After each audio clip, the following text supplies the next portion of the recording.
Hey there, I'm Jonathan Acosta, joined here by our Sabres insider Paul Hamilton. The Sabres offseason continuing with a couple of hires over this past week, a special assistant to the GM and a new director of performance. Paul, what can you say about the hires of Eric Staal and Brian Galivan? Eric Staal, I think, is a guy that is there to learn the ropes. I think he's going to be helpful to Kevyn Adams since he was just in the league not too long ago, a year or two ago. You know, if Adams was looking at a veteran player or a player in the league that Staal went up against, you know, he's going to be able to say, yeah, I went up against him. I like this. I like that. I didn't like that. So I think he can help with that. He's going to be looking at all aspects of the operation. As far as sports performance went, I just kind of got the feeling that Lindy Ruff just wasn't on board with Ed Gannon and JT Alar.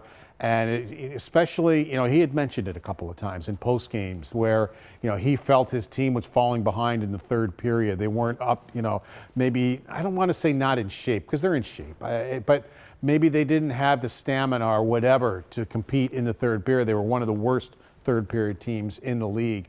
So now they're getting a guy who has done things with the USA program. He's out with Tage Thompson and the team in the World Championships right now. He has, I'll say, coached some NHL players when it comes to fitness and sports science. So, but this is the first time he'll get an opportunity to actually work with an NHL team as he comes after 6 years from USA Hockey. So, but they just wanted to go in a different direction. And Paul, the Sabres not in action right now, but certainly a lot of their top prospects are with the Amerks as they go on this playoff run, sweeping Syracuse in the first round. What have you seen as they get ready for round 2 against Laval from some of their top guys? Devin Levi, 2 straight shutouts. We've seen Konsta Helenius and Jiri Kulich obviously make their impact with goals in that series against Syracuse as well. Well, the Amerks were in first place themselves for a while. They were close with Laval all year long. Laval wound up in first place by the end, but the Amerks were right there. A lot of it was because of Devin Levi and goaltending. I know you had a chance to chat with him this past week. And, of course, he's doing things in net that only a few Amerks goaltenders have ever done when it comes to shutouts and that type of thing. But it's more than just him. It's Jiri Kulich who's come down and really, you know, done very good things in that 3-game sweep of Syracuse.